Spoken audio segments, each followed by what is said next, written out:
இன்றைக்கு ஆண்டவர் நமக்கு கொடுத்த வாக்குத்தத்தம் உன் வெட்கத்திற்கு பதிலாக 2 மடங்கு பலன் வரும்.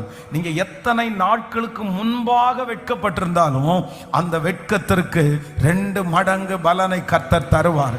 உங்க சொந்தங்களுக்கு முன்பாக நீங்க வெட்கப்பட்டீங்கல்ல, அந்த சொந்தத்திற்கு முன்னாடியே கர்த்தர் உங்களுக்கு 2 மடங்கு அதிசயத்தை செய்து அவர்களுக்கு முன்பாக சாட்சியாய் நிறுத்துவார்.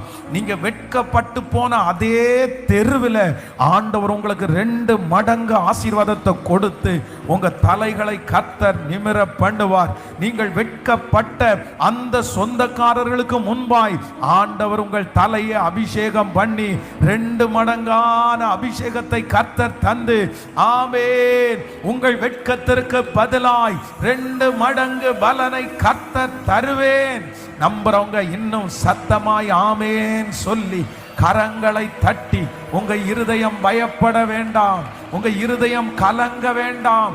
இந்த வெட்கம், இந்த அவமானம், இந்த நிந்தை உங்களை அழிப்பதற்கு அல்ல. இந்த வெட்கத்தை பற்றி பயப்பட வேண்டாம், இந்த அவமானத்தை குறித்து நீங்கள் அஞ்ச வேண்டாம். கர்த்தர் வாக்கு கொடுக்கிறார், இந்த வெட்கம் உங்களை நிர்மூலமாக்குறதற்காக அல்ல.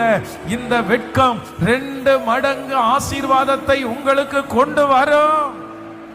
ஆமென். வெட்கத்திற்கு பதிலாக 2 மடங்கு பதில் தருகிறவர். இந்த ஜபத்துல அப்படிப்பட்ட ஒரு அற்புதம் நடக்குது. உங்க பிள்ளைங்க உங்கள்கிட்ட சொல்லுவாங்க, அன்னைக்கு வெட்கப்பட்ட மம்மி, ஆனா கர்த்தர் இன்னைக்கு 2 மடங்கு என்ன ஆசீர்வதிச்சிருக்கிறாரு.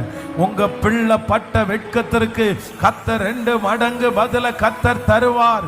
உங்க குடும்பத்தில் நீங்க அனுபவிச்ச வெட்கத்திற்கு ஆண்டவர் 2 மடங்கு பதில் தருவார். உங்களுடைய நிந்தைகளை கர்த்தர் கணக்கிலே வைத்திருக்கிறார். ஆமென். வெட்கத்திற்கு பதிலாக இரட்டிப்பு நன்மை தாரும் தேவா.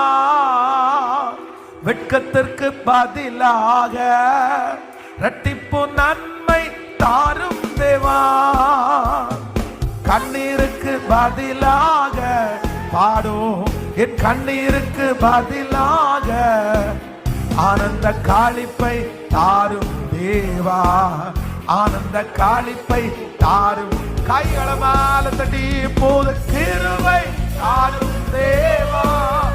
புது பலனை